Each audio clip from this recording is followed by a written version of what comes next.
ಗುರುಗಳೇ, ಶಬರಿಮನೆಗೆ ಶ್ರೀರಾಮಚಂದ್ರ ಬಂದಾಗ ಬಂದ್ರಿ. ನಮಗೆ ಮಡಿ ಮೈಲ್ಗೆ ಅಷ್ಟಾಗಿ ಗೊತ್ತಿಲ್ಲ. ದಯಮಾಡಿ ಆಸೀನರಾಗಬೇಕು. ತಾಯಿ, ನೀವೇ ಹೇಳ್ತಿದ್ರಿ ಶಬರಿಮನೆಗೆ ಶ್ರೀರಾಮಚಂದ್ರ ಬಂದಂಗೆ ಅಂತ. ಶ್ರೀರಾಮ ಮಡಿ ಮೈಲ್ಗೆ ನೋಡಿದ್ರೇನು? ಪ್ರೀತಿ ಮತ್ತೆ ಭಕ್ತಿಗೆ ಯಾವ ಮಡಿ ಮೈಲ್ಗೇನು ಅಡ್ಡಿ ಬರೋದಿಲ್ಲ.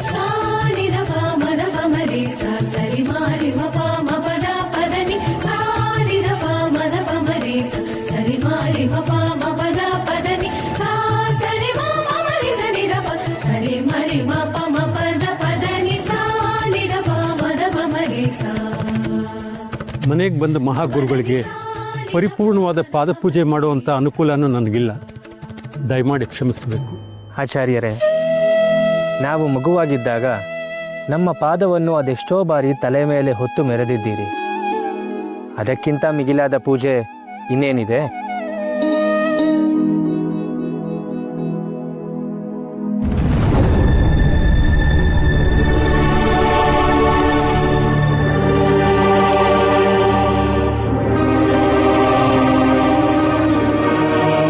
ಅಮ್ಮ, ನನ್ನ ಮೂಲರಾಮ ಕ್ಷೀರಾಭಿಷೇಕ ಆಗಬೇಕು ಅಂತ ಆಜ್ಞೆ ಮಾಡ್ತಿದ್ದಾನೆ.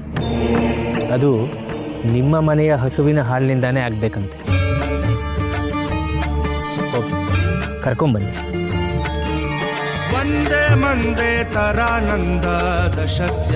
ಅದ್ಯಾಕೆ ಹಾಗೆ ನಿಂತ್ರಿ? ನಿಮ್ಮ ಮನೆಯಲ್ಲಿ ಕಾಮಧೇನು ಇದೆ ತಾನೇ? ಅದರಿಂದ ಶುದ್ಧವಾದ ನೊರೆ ಹಾಲು ಬೇಕು ಅಂತ ಮೂಲರಾಮನ ಅಪ್ಪಣೆ. ಹೋಗಿ ಕರ್ಕೊಂಡು ಬನ್ನಿ. ಶುಭಲೀಲಾ ಜಗನ್ಮೂಲರಾಮಂ ಪೂರ್ಣಧೀಯಾರ್ಚಿತಂ